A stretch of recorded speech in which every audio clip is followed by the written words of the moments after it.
Hey, what's up, my Dragon Legion? How y'all been? Solo Dragoons. Today, we're going to be doing a CardFight Vanguard deck update today of my current Dauntless Reverse Kagero deck profile. Now, the deck hasn't really gone really that many changes every now and then. About like maybe 2 cards at most has really changed, but the deck has gone through again those little changes. But I have been messing around with this deck a little bit and having some fun. I've been doing stuff here and there with this deck a little bit, and this deck is actually quite a bit of fun. Like the ability where this guy could just pretty much board wipe a good portion of your opponent's grade 1 or less rear guards, and have some other guys annihilate your opponent's grade 2s and such. It's just ridiculously fun, and this guy is just really hilarious now and then. Now he's not really top tier material. Now, Dauntless Dominant Dragon is not really top tier material compared to the Legion based decks or certain decks that are fantastically good, like Kagero, Rebirth, or some related to such. But it's still a fun deck. It's still lots of fun, and if the deck is underestimated by the opponent, it can power creep out your opponent out of nowhere and just annihilate them when they least expect it. And yeah, make your opponent pay of being cocky and thinking that they can just annihilate you right off the top. And with that being said, let's get right straight to deck profile now, shall we, Dragoons? Alright, start off with the starting Vanguard. We have one Red Pulse Raven Kid, probably the best starting Vanguard right now at the moment for Kageros. Cannon Blast 1, put him in Solar Vanguard. Put him in Solar. I'm sorry. Put this in Solar Vanguard. Look at the top 5 cards and get a grade 3 among them. Just a really decent basic card right there. So for both starting Vanguards these days. Next, for trigger lineup, we have, of course, your 4 heals. Don't think you need to explain what the 4 heals do. And if you Dragoons have known me for quite some time, I think you all are going to see this one coming. And that is, once again, the 6 critical and 6 draw lineup. Just be equally balance of defense and offense, be able to inflict as much damage as I can to my opponent as fast as I possibly can, while being on defensive and be able to draw into what I need to draw into the most, all at the same time. So yeah, really self-explanatory right there. Just my usual basic stuff when it comes to trigger lineups. And that's it for the trigger lineup. For the grade 1 lineup, we have, of course, your 4 perfect guards. Now I know Kagero not too long ago just got their very own quitting wall, which is not really a bad thing. However, in my opinion, I don't think the whole quitting wall mechanic is really necessary in a deck that really is really not really necessary in Vanguard unless you're playing either a Legion based deck or a Legion based deck, if it's pronounced right, or if you're playing a deck that can benefit of your cards going to drop zones, like Grand Blues, whatever such. Like, unless you're playing like one of those 2 styles of decks, I don't think Quitting Wall is really going to benefit a deck that doesn't really benefit the drop zone really that much or whatever such. So, in a deck like this, whatever such, I think just regular perfect guards are just fine. You only need to just pitch it in that card, nullify attack. It's all you really need to do. You don't really need a risk of losing 5+ cards just for a chance to block up 1 attack. Nothing really too extraordinary is necessary. Next up, we have 3 Dragonmon Gojos. Just a basic standard in certain Kagero decks. Rest him, pitch a card, draw a card. Nothing really too special. He's definitely very good because you're playing Dauntless Dominant Dragon, who only requires only 1 card to be locked in order to use his ability. So you just use Dragonmon's ability, rest him to pitch a card, draw a card, and then you rest your Gojo with the ability of your Dauntless Dominant Dragon. So pretty much you turn Dauntless Dominant Dragon into pretty much a free cost almost. Like, your Dragonmon Gojo is, in a small way, your Dragonmon Gojo is not really going to do anything. Unless you get a stand trigger, which this deck is not playing, he's not going to be able to stand back up anytime soon until your next turn, whatever such. So might as well use him to your advantage, and use the Dominance ability, lock your Monk as your cost, so you can be able later on be able to use, of course, your Dauntless Dominant Dragon's ability to do your stuff with. So yeah, 3 Monks is definitely pretty good. Now a lot of people have been seen to quoting other people about this, which is kind of for understandable reasons. I personally still seem to like this card, and that is 2 copies of Embodiment of Armor Bar. Only 2, because he's not exactly the most needed card. But when he is there, he can be there to help out with certain things right there. He's a decent grade 1 Vanguard when you don't want to lose anyone in particular. And if you can boost him with your special 12k attacker, your 12k attacker becomes a 20k attacker. Now, a lot of people will seem to say it's not really that much difference between a 19k attacker. But keep in mind, when you're attacking with a 20k attacker, what would you make your opponent do when they're trying guard attack?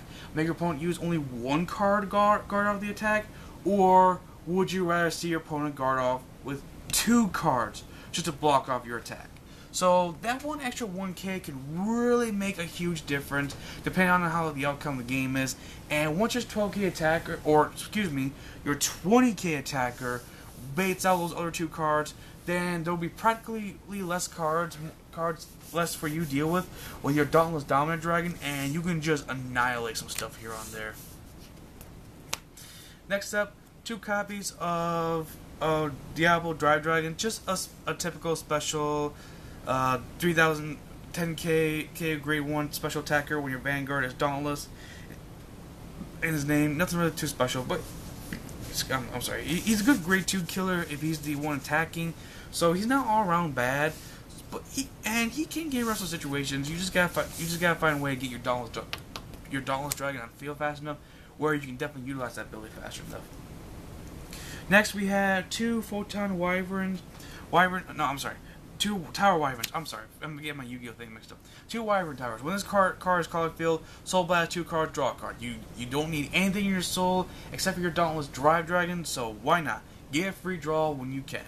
And he's a weak card, so locking your Wyvern with your Dauntless Dominant Dragon is really no skin off your bones right here. And here is something that I'm now finally playing this deck right here, and that is 1 copy of Lizard Soldier Conroe. Now, in the past, I did keep on saying that Lizard Soldier Conroe is banned and you're not allowed to play him in the main deck. A lot of people got mixed up, and I apologize for that. Lizard Soldier Conroe is not banned. You are allowed to play him. You just can't. You're just not allowed to use him as your starting Vanguard no more. So which is why people are playing Red Pulse Draco Kid over Conroe. So you can still play Conroe just in your main deck, and he cannot be your starting Vanguard. That's the only difference. So either way, Conroe can still be a great reliable card. You can use him to either auto perfect guard, search for your perfect guards, get your bar, get your Diablo Dragon, get your Monk, get your Wyvern Tower Dragon, get whatever you need the most by a mere cause like counterblast 1 card, get rid of him, and you can get that 1 grade 1 you really need the most. So Conroe is still a great reliable card, even if he's no longer allowed to be your starting Vanguard. And plus, in case if you're running a situation where you're grade locked and you don't have a grade 1 to ride into, you can be hilarious, just mess with your opponent. Ride your Conroe on top of your Red Pulse Draco Kid. Draco Kid goes behind Conroe, boost for 9k. The next turn when you get like a grade 1 or whatever such, ride that grade 1 on top of Conroe, and Conroe will just act like old school right there. And before anyone says anything, yes, you can do that. He's just not allowed to be your starting Vanguard. You are allowed to ride into him eventually as long as you're able to and make it your Vanguard. He's just not allowed to be your starting Vanguard. That's the only difference. And I can imagine a lot of weird faces people are going to make when they see Conroe do that. And next up for grade 2 lineup, we have 2 max copies of your special 12k attacker for your Dauntless Drive Dragon. Nothing really too special right there. Just your special 12k attacker. 4 Berserk Dragons. Berserk Dragon is definitely a great reliable card. While your Dauntless Dominant Dragon takes out the grade 1s and such with his ability, your Berserk Dragon can be used to take out the grade 2 rear guards. So while you're what these guys are here working with your Dauntless Dominant Dragon, you can just practically board wipe a very huge good portion of cards on the field and all that such. Now it is pretty hefty cost, counterblast 2 cards, but it is worth it when you get rolling right. And in case of the cost does become a little bit too high on the other end, we still have 3 copies of Bill Cosby Dragon. When his attack is a hit, choose a card face down your damage to go face up, so that way you can have more cards counterblast. Pretty much turn a Red Pulse Draco Kid Conroe's effects to a free cost, pretty much right there in nowhere, and he'll allow you to mellow out the costs you've been making with your Berserk Dragon. Excuse me, so you don't have to worry about. I'm sorry. So you don't have to worry about this and that happening and all that such. So 3 Bill Cosby Dragons, still a great decent card all around. And the piece of resistance, the Great Dream lineup. We have, I think everyone knows this guy already by now. 4 Dauntless Drive Dragons, Break Ride ability, Limit Break 4. Limit Break 4 when a Kagero rides on top of this unit. Again, short and sweet for Break Ride. That unit gets plus 10,000 power, and the following ability of when this unit battles a unit, choose 3 cards from your hand and discard them. At the end of the battle, this unit attack. If this unit has not become standard this turn, you may pay the cost. If you do, stand this unit. So, short and sweet, this gives your Dauntless Drive Dragon the ability, Dauntless Dominant Dragon, pardon me, the ability to attack twice. If you can't perform the cross break ride, and you end up eventually riding straight into your Dauntless Dominant Dragon without him riding on top of your Dauntless Drive Dragon, it's not the end of the world, but when you get this bad puppy going, he gets going really hard. And if you don't always get your Dauntless Dominant Dragon, a break ride of Drive Dragon on top of Drive Dragon is definitely very great. It's still pretty great too. He allows you to just break ride, make him a 21, one that can attack twice, and then with your double twin drives, you'll eventually run into your Dauntless Dominant Dragon, and then next turn you can just ride break cross, break ride into your Dauntless Dominant Dragon, and just have some fun with your opponent right there.